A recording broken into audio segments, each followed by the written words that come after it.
Yo, what's going on, y'all? I want to thank you if you're tuning in. You're back. I'm your host, Paco. And you're listening to Occupy the Media. Okay, so what we got going on? If you haven't heard already, Santorum is out endorsing Mitt Romney. I've been telling everyone that was going to happen. Once everyone knew that Mitt Romney was the establishment candidate, I knew that every other candidate was going to support him and endorse him once the timing was right. And that's what's happening.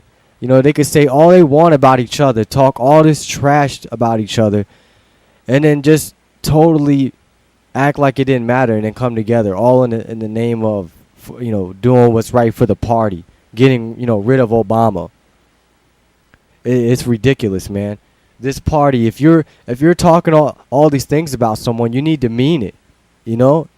If I say something about Mitt Romney, I don't like him, I'm not voting for him, that's it. It's not going to change. And people ask, I think I heard some people say, you know, what can Mitt Romney do to win over Ron Paul supporters? You know what Mitt Romney could do to win us over? He can build a time machine, go back in the past, and change everything about him, and somehow come out better than Ron Paul, which I still don't think he'd be able to. So it's just not going to happen, man. I mean, if I had to pick one thing that Romney has on Ron Paul, it's just I can't think of anything. I mean, what, his age? I wish Ron Paul was Mitt Romney's age. That'd be a little better for us. He'd be younger. But besides that, policy-wise, everything else is another Obama, another Democrat. Nothing changes. So I want to jump into this clip real quick of Santorum dissing/endorsing Mitt Romney. And you guys can get this on my YouTube page. Check me out on YouTube, Paco757. Let's go to play this.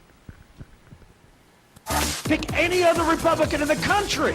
He is the worst Republican in the country to put up against Barack Obama. We nominate, a Tweedledum versus Tweedledee. We don't win elections. They're going to be a little different. We might as well stay with what we have. We need someone who has a strong, consistent record, who when the winds change are not going to change. Mitt Romney supported his friends on Wall Street and then turned his back on the people of Detroit. He's doubled down himself and says he's for more government control of education. An etch-a-sketch. You said that Mitt Romney sounds like a member of Occupy Wall Street. What did you mean by that? Right.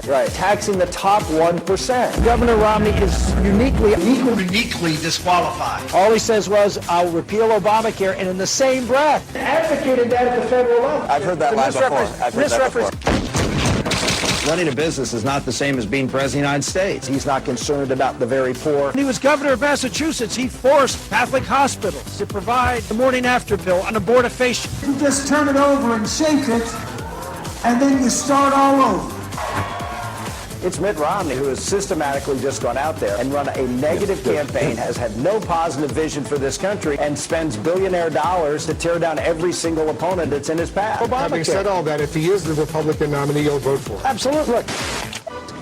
That won't be the case with Governor Romney. Former Republican presidential candidate Rick Santorum recently called Mitt Romney the worst Republican in the country to put up against Barack Obama. But those words in this year's bitter primary battle apparently are now in the past, as Santorum is urging his supporters to back Romney's campaign. The former Pennsylvania senator delivered a pro-Romney message in a late-night email saying, "Romney has my endorsement and support to win this most critical election of my lifetime." Romney visited Santorum for more than an hour on Friday.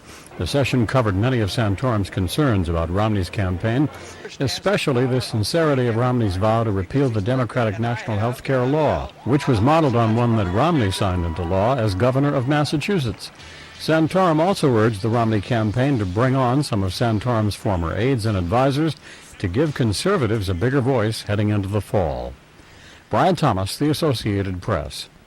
Yeah, so, Rick Santorum out endorsing Mitt Romney. Nothing changes. You spend the whole time comparing him to Obama, the whole time during the debates.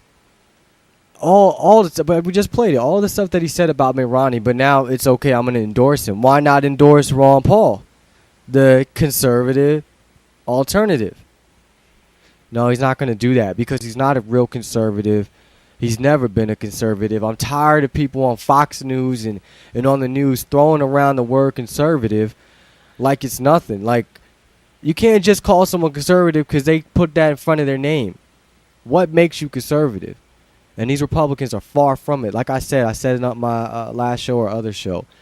Everyone in Congress is a Democrat. If you're not Ron Paul or a very small select few that actually sticking up for us, you're pretty much just a Democrat. You know, welfare, more spending, more wars, trying to take care of everyone. I think I heard something else today crazy on the news about in regards to the nanny state. I can't remember what it was now. But, yeah, you know how the media is. We're finally getting some attention, though, with these delicate wins, and that's good. Some attention, but they're still throwing it out there that he has no chance, like they always do. Now, this article looks pretty interesting. Let me see here. Maine Republicans stick with 2010 platform. Now, I guess they had taken it over last time. Let's see here. The adoption of a party platform at the Maine Republican Convention was overshadowed by the larger story of a takeover by Ron Paul forces. It turns out that the delegates at last weekend's state convention shunted aside the proposed 2012 statement of party principles and adopted the same platform. And this is a platform that has been rewritten to suit Tea Party taste 2 years ago. Ron Morrill, a GOP state committeeman who was elected secretary at the convention, said Tuesday the platform proposed to the 2012 convention was rejected, meaning the 2010 version remains in effect. That earlier platform contains some of the same themes of the revised version. It stresses a need for state sovereignty, 12-year congressional term limits, elimination of the U.S. Department of Education, and the Federal Reserve. And that's what we need.